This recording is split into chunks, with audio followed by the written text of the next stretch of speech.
Box office bombs come in many forms: cynical franchise reboots, overly weird original series, and more intimate flicks that get lost in the release date shuffle, just to name a few. What might have once seemed like a slam dunk ended up being a bit of a disaster for Disney's live-action Snow White remake. The update of this classic fairy tale was always going to be a long shot for profitability, considering its reported $269 million budget. Spending more on Snow White than the 2019 Lion King remake wasn't the best idea, and it pretty much ensured that the movie would have no realistic chance of becoming a big box office hit. It's not hard to understand the studio's confidence though, considering how well The Lion King, Beauty and the Beast, and Aladdin all performed. But those are all remakes of 90s animated musicals. Something like Dumbo, meanwhile, cratered when it came out in 2019, seemingly proving that older Disney films just didn't have the same broad modern appeal. So even though the original is a beloved classic, the live-action Snow White was always going to struggle. The issue was only compounded by a poor marketing campaign and unnerving imagery, like the CG version of the Seven Dwarfs. It's a human. What did you think I was? Nothing. Ghost. Unfortunately, it looks like this movie's entire box office run is just one big poison apple. The 2025 box office really hasn't been kind to R-rated action flicks. Case in point, Novocaine, an $18 million feature starring Jack Quaid as Nathan Kane, a manager at a credit union who can't feel pain, who goes on a one-man rescue mission to save his crush. Paramount Pictures shelled out plenty of cash for a Super Bowl commercial and sent Quaid to all kinds of sports events in bandages and a neck brace. But the clear hopes of following in the likes of John Wick and Deadpool didn't exactly pan out. Novocaine only grossed $8.8 million over its domestic opening weekend and has failed to show much momentum since then. It's unlikely it will break even with its restrained budget. The film did actually earn decent reviews, so it seems like there was a chance it would do alright with audiences. One problem may have been the leading man. Even with the roles in The Boys and Oppenheimer, Quaid isn't a bankable big screen name just yet, so pitting the box office fortunes of Novocaine on his shoulders may not have been the best call. Yeah. Totally. For years, director Paul W.S. Anderson wasn't making anything besides Resident Evil movies. They were never huge hits domestically, although 2016's The Final Chapter did manage to secure about $312 million worldwide. In 2025, Anderson re-teamed with his wife Mila Jovovich for In the Lost Lands, a dark fantasy epic based on a short story by Game of Thrones author George R.R. Martin. Most moviegoers didn't seem to care. Please. Don't do this. We have no choice. On a somewhat hefty $55 million budget, In the Lost Lands has only grossed about $4.8 million worldwide, including just $1.8 million domestically as of April 2025. Part of the problem is simply the movie's domestic distributor. Whereas the Resident Evil movies were handled by Sony's Screen Gems division, Lost Lands was released by the much smaller Vertical Entertainment. Plus, the obscurity of the source material, despite coming from a well-known author, has only made it more difficult to stand out in the marketplace.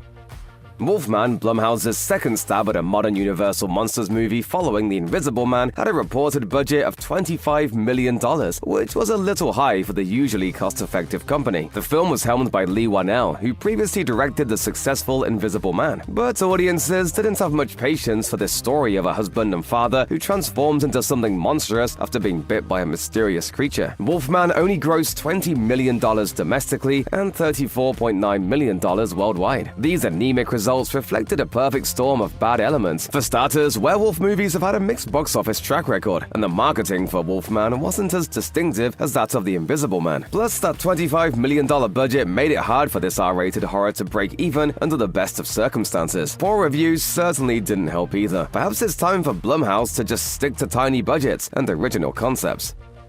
It's doubtful that 2025 will see a more bizarre major studio release than The Alto Knights. This 1950s set gangster movie directed by Barry Levinson saw Robert De Niro playing two separate real-life mob bosses, Frank Costello and Vito Genovese. But despite his star power, The Alto Knights made hardly a dent at the box office. The gangster genre has always been hit or miss at theaters, even in the best of times. In recent years, the likes of The Kitchen, Gotti, and White Boy Rick all flamed out pretty quickly. So what hope did The Alto Knights Hurts have in this environment. Still, few could have predicted just how badly it would go. The Alto Knights barely cleared $3 million during its opening weekend in North America, a dismal haul for a movie playing in over 2,600 theaters. It didn't get much better in the next few weeks either, as it limped to about $6 million domestically and only $9 million worldwide. Love hurts, but what's something even more painful is sitting through a movie that wastes so much potential like Love Hurts. A tepid John Wick pastiche, starring Ke Huy Quan as a mild-mannered real estate with a dark past, Love Hurts was hit with both terrible reviews and a terrible box office to match. Even on a thrifty $80 million budget, the receipts were disappointing. Love Hurts grossed just $17.5 million worldwide, with only a meager $1.9 million of that coming from overseas territories. In addition to the lack of quality, this was also a case of unfortunate timing. Love Hurts opened on February 7th, a few weeks after Companion and the same day as Hard Eyes, two other R-rated features that emphasized ironic romance themes in their marketing. Plus, January's heavy slate of action movies like Den of Thieves 2 and Flight Risk further meant that Love Hurts couldn't stick out in a crowded marketplace.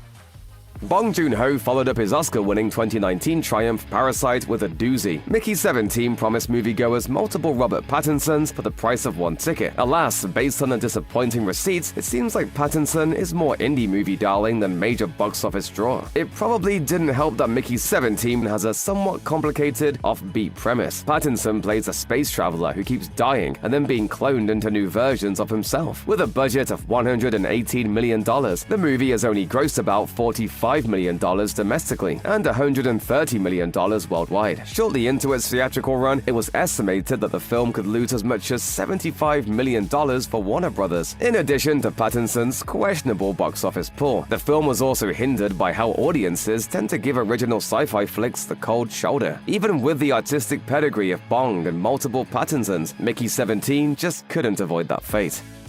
Most of A24's most successful releases have been low-budget films that came from out of nowhere to take the world by storm. Nowadays, however, the studio is growing and taking on higher-profile enterprises like Civil War and the upcoming Marty Supreme. Even something lower profile like the satirical musical thriller Opus reportedly still costs $10 million to make. A major studio like Disney wouldn't blink at that price tag, but for A24, it reflected a desire to make bigger and potentially even more lucrative genre fare. Unfortunately, Opus didn't come close to matching the box office heights of past A24 horror sensations. Despite launching in nearly 1,800 theaters, Opus only grossed $1.03 million over its domestic opening weekend. It totaled only $1.8 million in North America and just under $2 million worldwide. Mixed reviews pretty much doomed Opus from the start, although some critics did praise John Malkovich's performance as a reclusive pop star. The crowd is upset. A generic marketing campaign that failed to differentiate Opus from similar recent thrillers didn't help either. If Civil War showed in 2024 that costlier A24 movies could succeed, Opus was a more cautionary tale in this studio's evolution.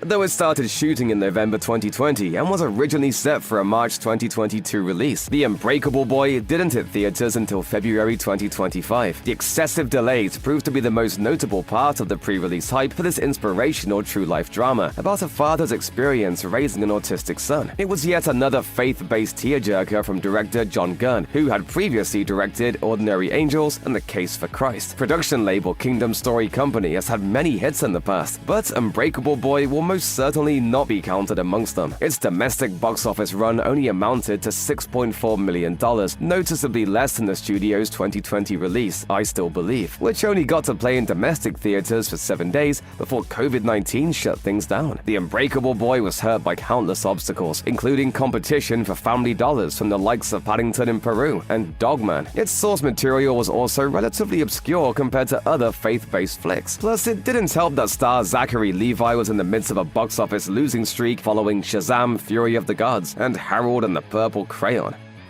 The actor begins with lots of potential as a starring vehicle for Ryan Gosling. He walked away from the project though, and Andre Holland stepped in to take on the role of an actor with amnesia in a small 1950s Ohio town. After years of radio silence, distributor Neon abruptly announced in February 2025 that the film would hit theaters in just a few weeks on March 14th. It opened in only 23 domestic theaters and ultimately grossed only about $40,000. Though no official budget has been released, the actor couldn't have possibly come close to recouping the costs of its flashy production design and star-studded cast, which also includes Gemma Chan, Toby Jones, and Joe Cole. You could certainly blame the oddball premise, but the box office failure of the actor is pretty much entirely due to its limited release and total lack of a promotional campaign. What movie could possibly break even with no real support or theatrical footprint?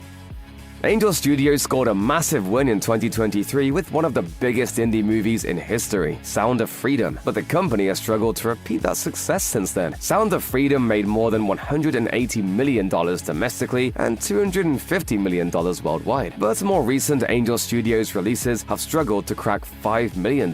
This problem was especially apparent with March 2025's Rule Breakers, which tells a true-life story of the first all-girls robotics team from Afghanistan. Despite opening in over 2,000 theaters, it grossed less than $3 million in its entire domestic run. Rule Breakers was a rare PG-rated feature for Angel Studios, which typically embraces PG-13 faith-based movies. Trying and failing to figure out how to market to families really hindered this title, which looked like a knockoff of a 2000s inspirational Disney movie. Plus, it apparently didn't appeal much to the older action fans who came out for the likes of Sound of Freedom and Homestead. Rule Breakers also had to face off against other faith-based competition, including The Last Supper. Furthermore, the film cost at least $8 million to make, a significant increase from, for example, the $2 million price tag of God's Not Dead. Rule Breakers was always going to struggle to be profitable, but few could have predicted that it would flail this badly.